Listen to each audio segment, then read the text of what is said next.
I want to talk about an acting technique we can use to write and create characters. Let's say we have Jack. Jack is hungry. He hasn't had anything to eat all day because he's been stuck in traffic all day. He wants to get home and eat something. When you're writing a character, you need to write a protagonist for your reader by considering who's got the most to gain and most to lose in a story. Anne Lamott says, find out what each character cares most about in the world, because then you will discover what's at stake. Once I've figured out, okay, what's the most that they have to gain? What are their stakes? Then I'm going to use an acronym that I learned in acting class to define that character's arc. GOAT, G-O-T-E, stands for goals, obstacles, tactics, and expectations. Let's return to Jack. Jack doesn't just want to eat. He needs to eat. Hungry. Let's say Jack isn't just hungry. Let's say Jack has low blood sugar. All of a sudden, the stakes to get to that food are higher. It's not just he needs food because he's hungry. It's he needs food or he will have health issues. So getting to food is his goal. So that goal is what that character needs. A protagonist must complete this goal because of who they are or the situation they're in. Jack needs to get that food because of his health. But something stands in his way. Traffic. He's in a traffic jam. This is an obstacle. Consider elements that stand in the way of a protagonist that will change who that character is. A compelling protagonist often shows room to grow or change. An obstacle will force a protagonist to change in a compelling way, not necessarily in a good or a bad way.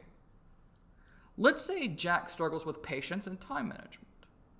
They're caught in traffic because they slept in when they weren't supposed to. That traffic is an obstacle to something he needs and is going to test a flaw he struggles with.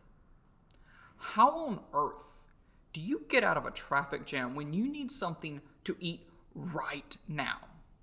Jack may think of different routes he may take. Right now he's on this highway. He might take a right up here at this light, or he may speed up or turn on the emergency lights. These are tactics. If the obstacle is a traffic jam and the goal is to get to food, then Jack is using tactics that they can use to overcome that obstacle. Now, when you create tactics, these are going to be things a protagonist would manifest given how they're defined in their knowledge, physical shape, and emotional strengths and weaknesses. In an exposition, you're defining these components. So, like, if you write about a character using particle physics, but they're not a physicist or a mathematician, or we've never seen them do math, it's going to feel jarring. With Jack, we would need to have an exposition where we define their knowledge of the roads, their knowledge of where they live, so they can be able to, successfully come up with these tactics in a realistic or representational way.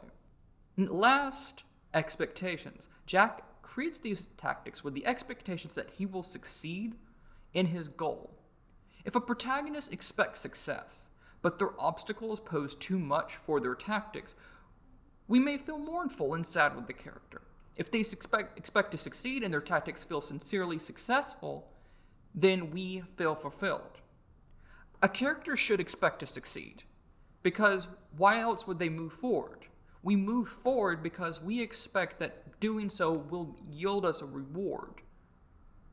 When writing your main characters, define their goals, obstacles, tactics, and expectations to help them drive their plot forward.